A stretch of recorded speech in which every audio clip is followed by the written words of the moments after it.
तो प्यारे साथियों, हम अपनी संस्कृत शिक्षण विधियों की वीडियो सीरीज से संबंधित अगला भाग लेके आ चुके हैं। ये हमारा भाग है 17। इसके अंतर्गत हम पढ़ेंगे नाटक शिक्षण विधियों को। तो नाटक शिक्षण विधियों का उद्देश्य या फिर नाटक शिक्षण कराने का उद्देश्य क्या होता है? संस्कार शिक्षणम, संस्कारों की शिक्षा देना। इसीलिए जो पाठ्य पुस्तक होती हैं या फिर एग्ज़ाम्स होते हैं उनमें नाटक शिक्षण को जोड़ा गया है। तो प्यारे साथियों, आपने अपनी ज़िंदगी में कहीं ना कहीं नाटक तो ज़रूर ही देखा होगा, जैसे कि विद्यालय में या फिर किसी रंगमंच पर या फिर रामलीला में या फिर टीवी पर। तो आप सबको ये पता होगा कि नाटक किसे कहते हैं। लेकिन हम एक परिभाषित शब्दावली के रूप में हम देखना चाहें तो जो नाटक होता है वह काव्य का ही एक रूप होता है। काव्य का एक रूप होता है जिसे हम देख सकते हैं या फिर सुन सकते हैं। सही मायनों में नाटक पद्य शिक्षण या फिर काव्य का एक रूप होता है जिसको हम देखकर सुनकर रस की अनुभूति या फिर आनंदानुभूति प्राप्त करते हैं। तो आपको इतना पता चल गया कि नाटक शिक्षण का उद्देश्य क्या होता है। संस्कार शिक्षण, नाटक शिक्षण का अगर आपसे उद्देश्य पूछा जाए तो इसका उद्देश्य होगा संस्कारों की शिक्षा प्राप्त करना। अगला हमारा एक इम्पोर्टेंट बिंदु है, ये बहुत ही इम्पोर्टेंट बिंदु है और यह नाटक शिक्षण पर ही लागू होता है। तो मैंने आपको सबसे पहले इसके बारे में बता दिया। हालांकि इसके बारे में हमें आगे पढ़ना था, लेकिन मेन पॉइंट था तो मैंने आपको पहले बता दिया। नाटक में अभिनय तत्व पाया जाता है। जो नाटक में अभिनय तत्व पाया जाता है यही नाटक का क्या होगा? प्राण तत्व होगा। ठीक है, तो ये आपको याद रखना कि अभिनय तत्व सिर्फ और सिर्फ नाटक में पाया जाता है और यही नाटक का प्राण तत्व भी कहा जाता है। ठीक है, तो हमारा अगला पॉइंट है दृश्य सर्वे काव्य को नाटक कहते हैं। जो दृश्य और सर्वे काव्य है, नाटक क्या होता है? काव्य ही होता है, नाटक काव्य ही होता है। और काव्य किसके अंतर्गत आता है? पद्य के अंतर्गत आता है। ठीक है, तो दृश्य सर्वे काव्य नाटक, दृश्य सर्वे काव्य को नाटक कहते हैं। नाटक काव्य का एक रूप है जो श्रवण द्वारा ही नहीं अपितु दृष्टि द्वारा भी दर्शकों के हृदय में रसानुभूति के साथ साथ संस्कृति एवं संस्कारों का भी ज्ञान कराता है। आपको ये लाइन समझ में आ गई होगी कि नाटक होता है वह काव्य का एक रूप होता है और इसे श्रवण के माध्यम से नहीं, जबकि हम देख कर भी इससे रस की अनुभूति या फिर जो अपनी संस्कृति है, संस्कारों का ज्ञान हम प्राप्त कर सकते हैं। अगला हमारा पॉइंट है नाटक में सर्वे काव्य से अधिक रमणीय होता है। नाटक होता है वो क्या है? सर्वे काव्य यानी सुनने वाला काव्य होता है जिसमें सिर्फ और सिर्फ सुनने का कार्य किया जाता है। उससे अधिक रमणीय होता है यानी अच्छा होता है या फिर रुचिकर होता है। ठीक है, तो हमारा इसमें अगला पॉइंट है पॉइंट नंबर फर्स्ट, नाटक के पात्रों द्वारा संस्कृति शिक्षण तथा संस्कार शिक्षण करवाना। नाटक के जो भी पात्र होते हैं, जैसे कोई द्वारपाल होता है, कोई राजा होता है, कोई मंत्री होता है, तो कोई संतरी होता है। इस प्रकार नाटक में बहुत सारे पात्र होते हैं और उनके माध्यम से क्या करवाया जाता है? संस्कार या फिर संस्कृति शिक्षण का कार्य करवाया जाता है। संस्कार या फिर संस्कृति शिक्षण का कार्य किस प्रकार करवाया जाएगा? जैसे कि आपने रामलीला देखी होगी। रामलीला में हम देखने से हमें क्या ज्ञान प्राप्त होता है? इससे हमें पता चलता है कि हमारी जो प्राचीन संस्कृति थी वह किस प्रकार की थी और उसमें किस प्रकार के संस्कार दिए जाते थे या फिर हमारे प्राचीन जो संस्कार है वह किस प्रकार के थे। ठीक है, तो हमें नाटक के माध्यम से क्या प्राप्त होता है कि जो हमारी प्राचीन संस्कृति थी या फिर जो हमारे संस्कार है उनका हमें ज्ञान प्राप्त होता है। और आप इसका एक एग्जाम्पल रामलीला को समझ सकते हैं।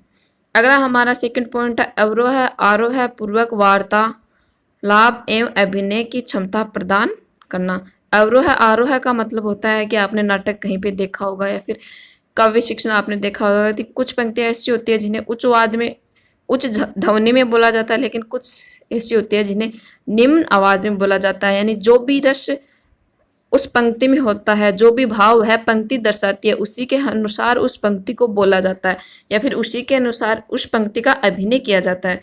अभिनय का मतलब अगर कोई स्त्री का रोल करना है तो उसमें स्त्री का किस प्रकार से रोल करना है। अगर वहां पे करुण यानी रोने जैसा या फिर रोने जैसा अगर रोल करना है तो ये क्या है? ये बच्चों को ये बताता है कि हमें किस प्रकार से उचित आरोह अवरोह के अनुसार अभिनय करना है। ठीक है, तो हमारा सेकंड पॉइंट हो गया कि अवरोह आरोह पूर्वक वार्तालाप। वार्तालाप का मतलब बातें। वह जो स्त्री है वह करुण रूप से करेगी या फिर जो राजा है वह क्रूर रूप से वार्तालाप करेगा। इन सब के बारे में क्या हमें नाटक शिक्षण से बताया जाता है। अगला हमारा थर्ड पॉइंट है छात्रों में निरीक्षण, कल्पना, चिंतन एवं विवेचन की योग्यता का विकास करना। छात्रों में निरीक्षण, कल्पना यानी कि निरीक्षण करने की क्षमता, चिंतन और विवेचन की योग्यता का विकास हम नाटक शिक्षण के माध्यम से कर सकते हैं। क्योंकि बच्चा नाटक जब भी नाटक देखता है वह एकदम सक्रिय होकर उस नाटक को देखता है और उस नाटक से उसमें चिंतन का विकास होता है और कल्पना शक्ति का भी क्या होता है, विकास होगा। अगला हमारा फोर्थ पॉइंट है मनोरंजन करना। नाटक शिक्षण के माध्यम से मनोरंजन भी किया जाता है। तो हमारा अंतिम बिंदु है इसके अंतर्गत भरत मुनि ने भी नाटक शिक्षण के प्रमुख 3 उद्देश्य बताए। तो आगे हम देखेंगे कि भरत मुनि द्वारा बताए गए 3 उद्देश्य कौन कौन से हैं। तो भरत मुनि द्वारा बताया गया हमारा पहला उद्देश्य है हितोपदेश जननम, यानी कि समाज को कल्याणकारी उपदेश देना। ये क्या है? ये तीनों भरत मुनि द्वारा नाटक शिक्षण के बताए गए उद्देश्य हैं। ठीक है, अगर आपसे पूछा जाए कि भरत मुनि द्वारा नाटक शिक्षण के कौन कौन से उद्देश्य बताए गए, तो आप संस्कृत का शिक्षण कर रहे हैं तो आपको ये पंक्तियां दे दी जाएंगी, हितोपदेश, विश्रांति काल या फिर विनोद जन्म। ठीक है, ये इनका हिंदी में अर्थ है, तो ये आपको पता होना चाहिए। तो हमारा पहला उद्देश्य जो कि भरत मुनि ने बताया वह हो गया कि हितोपदेश जन्म, यानी कि समाज को कल्याणकारी उपदेश देना नाट्य शिक्षण का उद्देश्य है। अगला हमारा सेकंड पॉइंट है विश्रांति जननम। इसका अर्थ है समाज में शांति प्रदान करना। विश्रांति का अर्थ क्या होता है? शांति प्रदान करना। हमारा थर्ड पॉइंट है विनोद जननम, सभी को मनोरंजन। विनोद का अर्थ होता है मनोरंजन प्राप्त करना। ठीक है, तो घुमा फिरा के बात वहीं पे आ गई कि नाटक शिक्षण का मुख्य उद्देश्य क्या होगा? संस्कारों की शिक्षा देना और मनोरंजन प्राप्त कराना और समाज को एक अच्छे उपदेश देना। ठीक है, तो ये हो गए हमारे भरत मुनि द्वारा बताए गए 3 उद्देश्य। आगे हम देखेंगे कि हम नाटक शिक्षण में किन किन विधियों का अध्ययन करेंगे और किन किन, इनके बाद हम नाटक शिक्षण से संबंधित कुछ क्वेश्चन है, क्योंकि नाटक शिक्षण में विधियां होती है, जो रंगमंच विधि है या फिर समवाय विधि है या फिर आदर्श नाट्य विधि है, कक्षा अभिनय विधि है, इनको लेकर कुछ कंफ्यूजन रहता है कि सर्वश्रेष्ठ विधि कौन सी है या फिर श्रेष्ठ विधि कौन सी है, किस विधि को हम श्रेष्ठ विधि माने। तो इनको लेकर कुछ कन्फ्यूजन रहता है। तो मैंने ये शिक्षण विधियां कंप्लीट होने के पश्चात 2 या 3 क्वेश्चन है जो हमारे कन्फ्यूजन को दूर करते हैं, उनके बारे में आपको बताया। और उसके बाद हम पढ़ेंगे नाटक शिक्षण की पाठ योजना।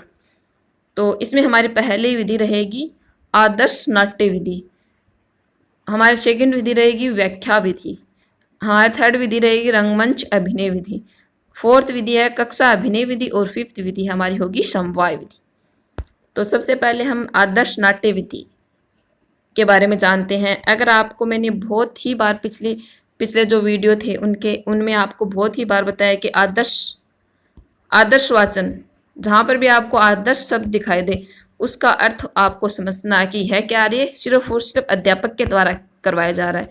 ठीक है, आदर्श का अर्थ होता है अध्यापक, अर्थ होता नहीं। आपको ये समझना है कि आदर्श वाचन या फिर आदर्श नाट्य जहाँ पर भी करवाया जा रहा है वह कार्य सिर्फ और सिर्फ शिक्षक ही करवा सकता है। तो आपको इसमें पता चल गया कि अगर आपको पता है आदर्श नाट्य विधि, तो इसमें क्या होगा कि जितने भी कार्य हैं, जितने भी पात्र होंगे नाटक में, जैसे कि राजा है, मंत्री है, कोई सिपाही है, कोई अन्य जो भी पात्र होते हैं, उनका सभी का रोल कौन करेगा? शिक्षक ही बच्चों को करके बताएगा। तो हम देखते हैं कि इस विधि में क्या बताया गया है। हमारा पहला पॉइंट है इस विधि में केवल अध्यापक द्वारा सभी पात्रों का अभिनय किया जाता है। तो मैंने आपको बता दिया कि आदर्श नाट्य विधि में क्या होता है। आदर्श नाम से आप तो याद रखना कि इस विधि में सभी कार्य होंगे वह अध्यापक द्वारा ही किए जाएंगे। अगला हमारा सेकंड पॉइंट है इस विधि के लिए अध्यापक का अभिनय कला में निपुण होना चाहिए। अध्यापक है वह अगर आदर्श नाट्य विधि से शिक्षण कार्य करवाए तो यह आवश्यक है कि उस अध्यापक को अभिनय कला में निपुण होना चाहिए, यानी अभिनय कला का उस शिक्षक को ज्ञान हो। हमारा थर्ड पॉइंट है यह मनोवैज्ञानिक विधि नहीं है। तो आपको ऊपर ये पता चल गया होगा कि इसमें सभी कार्य सिर्फ और सिर्फ अध्यापक या फिर शिक्षक के द्वारा करवाए जाते हैं। तो इसमें छात्र क्या होंगे? सक्रिय नहीं होंगे, वह मतलब एक मूक दृष्टि, मूक यानी चुपचाप या फिर शांत रूप से बस टीचर या फिर जो भी अध्यापक उसको देखते रहेंगे। तो यह क्या एक अमनोवैज्ञानिक विधि है जिस विधि में छात्रों का कोई रोल नहीं होता या फिर वो सक्रिय नहीं होते तो वह अमनोवैज्ञानिक विधि होती है। तो हमारा थर्ड पॉइंट हो गया कि यह मनोवैज्ञानिक विधि नहीं है, क्योंकि नाटक शिक्षण के उद्देश्य से पूरे नहीं हो पाते। जो रसास्वादन है या फिर जो भी बच्चों को हमें नाटक शिक्षण के उद्देश्य होते हैं उनकी इस विधि से पूर्ति नहीं हो पाती है। अगला हमारा फोर्थ पॉइंट है, इस विधि में छात्र मूक दृष्टा की तरह रहते हैं। मूक दृष्टा का अर्थ है कि छात्र सिर्फ शिक्षक को देखते ही रहते हैं और वह किसी प्रकार का रोल प्ले नहीं करते। हमारा अंतिम पॉइंट है, व्याकरणात्मक तत्वों का ज्ञान भी नहीं हो पाता। छात्र को व्याकरणात्मक तत्वों का ज्ञान भी इस विधि के माध्यम से नहीं हो पाता। तो ये हमारी होगी पहली विधि, आदर्श नाट्य विधि, जो कि एक अमनोवैज्ञानिक विधि है। हमारी सेकंड विधि है व्याख्यान विधि। व्याख्यान विधि के अंतर्गत क्या होता है, बच्चों को एक व्याख्या के माध्यम से जो भी अपना नाटक होता है, जो भी काव्य का जो पाठ होता है, उसको एक व्याख्या के माध्यम से बच्चों के सामने प्रस्तुत कर दिया जाता है। तो यह भी क्या होगी, एक अगर बच्चों के सामने कठिन जो भी उसमें शब्द आ रहे हैं उनका ज्ञान ही बच्चों को करवाया जा रहा है और व्याख्या के रूप में बच्चों को बताया जा रहा है, तो यह एक मनोवैज्ञानिक विधि भी होगी। तो हमारा इसमें पहला पॉइंट है अर्थ कथन विधि भी कहते हैं, इसे अर्थ कथन विधि भी कहा जाता है। ठीक है, तो ये आपको याद रखना है कि सभी जगह इसे अर्थ कथन विधि नहीं कर सकते। नाटक शिक्षण के तौर पर आपसे पूछा जाए तो इसे अर्थ कथन विधि भी कहते हैं। अगला हमारा पॉइंट है, इसमें अध्यापक स्वयं छात्रों के सामने सस्वर वाचन करता है तथा कठिन शब्दों के अर्थों को समझाते हुए व्याख्या करता है। इसमें सस्वर वाचन अध्यापक द्वारा किया जाता है और वह अध्यापक ही कठिन जो शब्द होते हैं उनका अर्थ बच्चों को बताते हैं। और इसमें जो अगला हमारा पॉइंट है, 3 चरण होते हैं। व्याख्यान किन किन माध्यमों से शिक्षक द्वारा बच्चों के सामने किया जाता है, यानी कि जो भी पाठ्य पुस्तक होती है या फिर जो भी नाटक होता है उसका व्याख्यान किन किन चरणों से किया जाएगा, तो वो चरण होंगे हमारे 3 चरण, जिसमें से हमारा पहला चरण है संदर्भ, हमारा सेकंड चरण होगा व्याख्या और हमारा फोर्थ चरण होगा प्रसंग। तो हमारा प्रथम चरण है संदर्भ। संदर्भ के अंतर्गत क्या होगा, मोटे मोटे रूप पर जो भी नाटक है उसका नाटककार का जिसके द्वारा वह लिखा गया है, नाटककार यानी जो भी नाटक है वह जिसके द्वारा लिखा गया है उनका परिचय करवाया जाएगा, थोड़ा बहुत नाटक का परिचय बच्चों को करवा दिया जाएगा। और व्याख्या में क्या होगा, जो भी कठिन शब्द होंगे या फिर जो भी बच्चे के सामने समस्या होगी उनका निराकरण किया जाएगा। तो व्याख्या के अंदर काठिन्य निवारण, विषय वस्तु की जानकारी, उदाहरण, नाटक तत्वों की समीक्षा की जाती है। अगला हमारा तृतीय पॉइंट है विशेष। विशेष के अंतर क्या होगा, जो मूल बात या फिर जो सार या फिर जो शिक्षा उस नाटक से मिलती है वह बच्चों को बताई जाती है। इसमें अगला पॉइंट हमारा, इसमें अध्यापक सक्रिय रहता है, छात्र मात्र श्रोता बनकर सुनते रहते हैं। हमने अब तक 2 विधियां पढ़ी है, आदर्श नाट्य विधि। आदर्श नाट्य विधि में भी छात्र सिर्फ श्रोता का कार्य करता है, मुख्य रूप से वह सुनता रहता है। और जो व्याख्या विधि होगी इसके अंतर्गत भी छात्र होगा वह श्रोता का कार्य करेगा। इन दोनों विधियों में अध्यापक वह अधिक सक्रिय रहेगा। अगला हमारा पॉइंट है प्रभावकारी विधि नहीं है और इसका दोष है वह है कि अभिनय तत्व का अभाव होता है। अभिनय तत्व का अभाव किस प्रकार होगा, क्योंकि इसमें किसी भी प्रकार का अभिनय नहीं करवाया जाएगा। व्याख्यान विधि में किसी भी प्रकार का अभिनय नहीं करवाया जाता, सिर्फ और सिर्फ शिक्षक द्वारा सस्वर वाचन करवाया जाता है और सस्वर वाचन के माध्यम से जो भी कठिन शब्द होते हैं वो बच्चों को बता दिए जाते हैं। तो अब जितनी भी हम आगे पढ़ेंगे वो अच्छी विधियां हैं और इनसे संबंधित हमारे क्वेश्चन भी पूछे जाते हैं और इनको लेकर कन्फ्यूजन भी रहता है। अगर आपको वीडियो अच्छा लगे तो वीडियो को लाइक, शेयर एंड सब्सक्राइब जरूर करें। अगली हमारी विधि है रंगमंची विधि। रंगमंची विधि जैसे कि नाम से स्पष्ट हो रहा है रंगमंची विधि, तो रंगमंची विधि में रंगमंच होगा। रंगमंच जैसे कि आपने रामलीला देखी होगी, जो गांव का जो मैन चौक होता है उसमें एक मंच, वैसे तो रंगमंच बहुत ही व्यापक विधि होती है, लेकिन मैं आप छोटे से एग्जाम्पल के द्वारा आपको बता रही हूँ कि जो रामलीला लोग करते हैं वह एक रंगमंच पर की जाती है। वह तो रंगमंच का उदाहरण आप रामलीला को एक छोटे रूप में मान सकते हैं। तो रामलीला में क्या होता है, एक मंच, बहुत बड़ा मंच होता है, उस पर सारे रोल प्ले किए जाते हैं।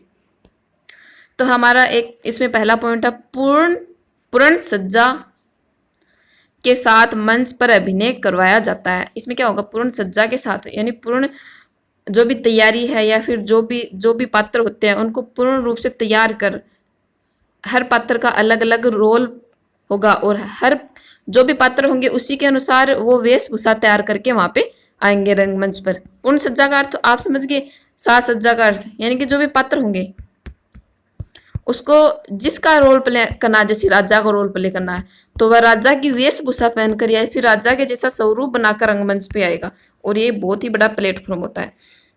तो हमारा पहला पॉइंट हो गया कि पूर्ण साज सज्जा के साथ मंच पर अभिनय कराया जाता है। हमारा सेकंड पॉइंट है कि यह विधि व्यवहारिक विधि नहीं है, क्योंकि इसमें समय तथा श्रम दोनों ज्यादा लगते हैं। यह विधि व्यवहारिक विधि नहीं है। व्यवहारिक विधि कौन सी होती है? जिसे आसानी से किया जा सके, या फिर जिसमें समय या फिर श्रम कम हो, लागत कम हो, खर्चा कम आए। लेकिन जो रंगमंची विधि है वह एक व्यवहारिक विधि नहीं है। व्यवहारिक विधि नहीं होने यानी प्रत्येक स्तर पर इसे लागू नहीं किया जा सकता। प्रत्येक विद्यालय में रंगमंच विधि से नहीं पढ़ाया जा सकता। जो नाटक कार्य है वह रंगमंची विधि से नहीं करवाया जा सकता।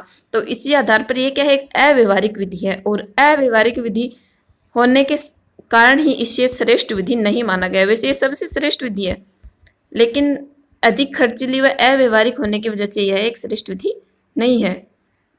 और इसका कारण आपको पता चल गया कि प्रत्येक विद्यालय में इतने संसाधन नहीं होते कि इसको लागू किया जा सके, और ये बहुत ही खर्चीली होती है। तो अगला हमारा पॉइंट है, यह विधि खर्चीली विधि है। ठीक है, परंतु यह विधि पूर्णतः मनोवैज्ञानिक विधि है।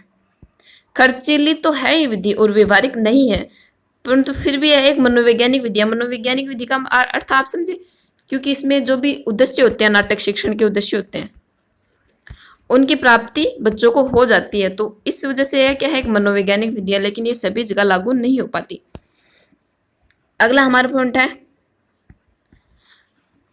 इससे छात्रों में संस्कार शिक्षण होता है, जो कि नाटक का उद्देश्य है। यह मनोवैज्ञानिक विधि क्यों है? क्योंकि इसमें बच्चों को जो संस्कार हम देना चाहते हैं उसका विकास बच्चों में होता है, जो कि एक नाटक का उद्देश्य है। अगला हमारा पॉइंट है, नाटक शिक्षण की सर्वोत्तम विधि हो पाती, लेकिन धन एवं समय की दृष्टि से उपयुक्त नहीं है। यह नाटक शिक्षण की एक सर्वोत्तम विधि हो पाती। आप जब भी इस विधि को देखोगे तो आप समझोगे कि यह विधि नाटक शिक्षण की एक श्रेष्ठ विधि है, लेकिन इसमें यह व्यवहारिक विधि नहीं होने के कारण यह नाटक शिक्षण की श्रेष्ठ विधि नहीं है। अगला हमारा अंतिम पॉइंट है, सभी विद्यालयों में एवं संस्थाओं में इसके लिए पर्याप्त सुविधाएं उपलब्ध नहीं होती है। ठीक है, तो आप समझ गए रंगमंची विधि क्या होती है।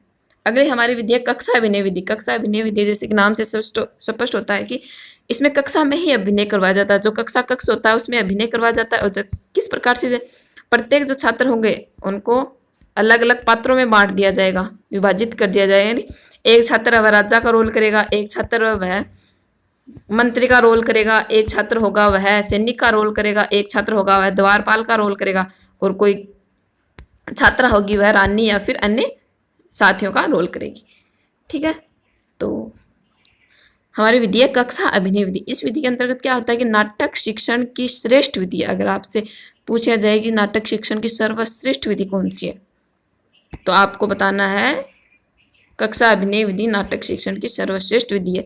यह विधि व्यवहारिक है। व्यवहारिक विधि किस प्रकार से होगी? क्योंकि यह प्रत्येक स्थान पर या फिर प्रत्येक जो भी हमारा नाटक होगा उसमें इसको लागू किया जा सकता है, और प्रत्येक विद्यालय में यह विधि लागू हो सकती है। तो यह एक व्यवहारिक विधि है, और इसमें समय भी कम लगता है, और धन तो बिल्कुल भी खर्च नहीं होता। मतलब हम विद्यालय में जितनी हमारे पास सुविधाएं हैं उनसे ही हम इस नाटक का अध्ययन बच्चों को करवा सकते हैं।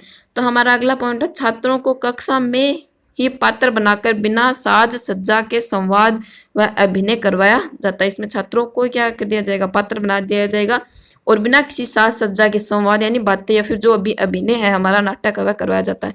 इसके अलावा हमारा तृतीय पॉइंट है, अतिरिक्त व्यय यानी अधिक खर्चा नहीं होता। जो भी अतिरिक्त खर्चा वह इसमें नहीं होता।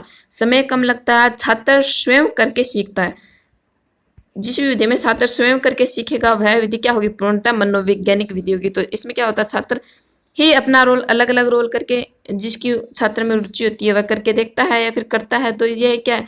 छात्र स्वयं करके देखता है, और यह एक मनोवैज्ञानिक विधि है। अगली हमारी अंतिम विधि है संयुक्त विधि, समवाय विधि, संवेद विधि या फिर सहयोग विधि। जैसे कि नाम से स्पष्ट है, समवाय या फिर संयुक्त विधि, इसमें जितनी भी विधियां उनका मिश्रण यह विधि होती है। जो विधि अच्छी लगती है उसी को अपना लिया जाता है। तो यह क्या है? यह विधि भी नाटक शिक्षण की सर्वश्रेष्ठ विधि है।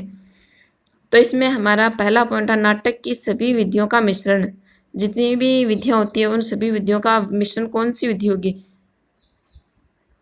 समवाय विधि होगी। ठीक है, अगला हमारा पॉइंट है, व्याख्या भी नाटकीकरण भी, नाटकीय तत्वों की समीक्षा भी। यहाँ पे इनके बीच में अलग विराम आप लगा लेना है। इस प्रकार के है कि व्याख्या भी, नाटकीकरण भी, नाट्य के तत्वों की समीक्षा भी एवं अभिनय तत्वों की जानकारी भी दी जाती है।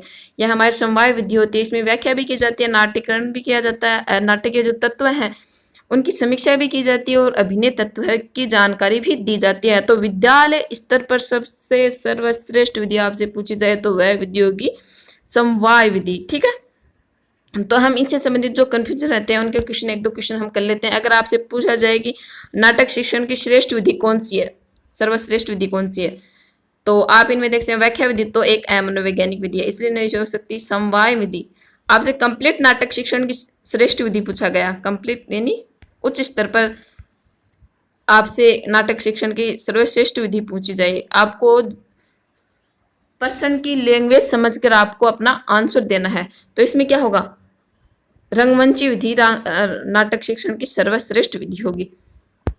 अगली हमारी विद्यालय, अगर आपसे विद्यालय स्तर पर नाटक शिक्षण की सर्वश्रेष्ठ विधि पूछी जाए, मैंने आपको कहा कि आपको क्वेश्चन को समझकर उत्तर देना है। यहाँ पे आपसे पूछा गया कि विद्यालय स्तर पर नाटक शिक्षण की श्रेष्ठ विधि है, तो समवाय विधि विद्यालय स्तर पर नाटक शिक्षण की श्रेष्ठ विधि है।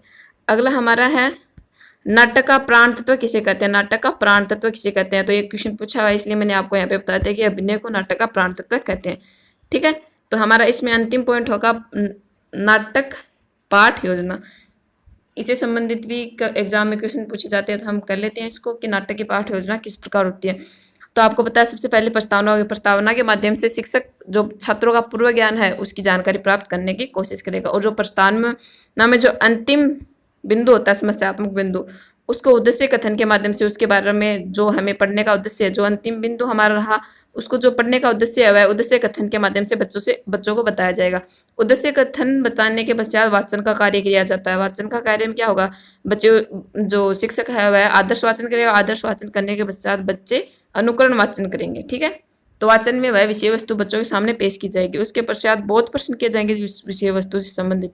बहुत प्रश्नों के पास कठिन निवारण, जो भी कठिनाइयाँ उस विषय वस्तु से संबंधित बच्चों में है, उन जो भी कठिन शब्द है उनका अर्थ इसमें बताया जाएगा। अगला हमारा 6th पॉइंट है विषय वस्तु संबंधी प्रश्न पूछे जाएंगे। हमारा 7th पॉइंट है अभिनय, यह इसका एक प्रमुख आप मान सकते हैं कि प्राण तत्व क्या है, अभिनय। तो अभिनय में कितने सोपान होते हैं, अभिनय के भी कुछ सोपान होते हैं, जैसे पहले आदर्श अभिनय। आदर्श अभिनय में जो शिक्षक होता है वह प्रत्येक जो पात्र होता है उसके बारे में छात्रों को बता देता है कि इस पात्र में ये करना है, इस पात्र में आपको ये करना है। तो अगला हमारा जो अभिनय का पॉइंट है वह है भूमिका वितरण। भूमिका वितरण में सबसे पहले शिक्षक ने क्या किया, प्रत्येक पात्र के बारे में बच्चों को बता दिया कि इस पात्र में आपको ये करना है, इस पात्र में आपको ये करना है। भूमिका वितरण में क्या होगा कि जिस बच्चे की जिस भी पात्र में रुचि होगी वह उसके अनुसार उसकी भूमिका प्ले करेगा। और अंत में जो आदर्श अभिनय है उसका अंतिम पॉइंट है अनुकरण अभिनय। अब जो छात्र जो शिक्षक है उसने जिस प्रकार से छात्रों को बताया कि आपको इस प्रकार से इस पात्र का रोल प्ले करना है, तो उसी के अनुसार बच्चे उसका अनुकरण करेंगे। हमारा 8th पॉइंट है मूल्यांकन। इसके पश्चात मूल्यांकन का कार्य किया जाता है कि बच्चों ने अभिनय तो कर लिया, अब उन्हें कितना अभिनय के माध्यम से वो कितना सीख पाया या फिर कितना नहीं सीख पाया, इसका मूल्यांकन किया जाता है। और अंतिम पॉइंट होगा गृह कार्य। इन सभी कार्यों के पश्चात बच्चे को गृह कार्य दिया जाता है। तो ये हमारी हो गई नाटक शिक्षण की विधियाँ। धन्यवाद।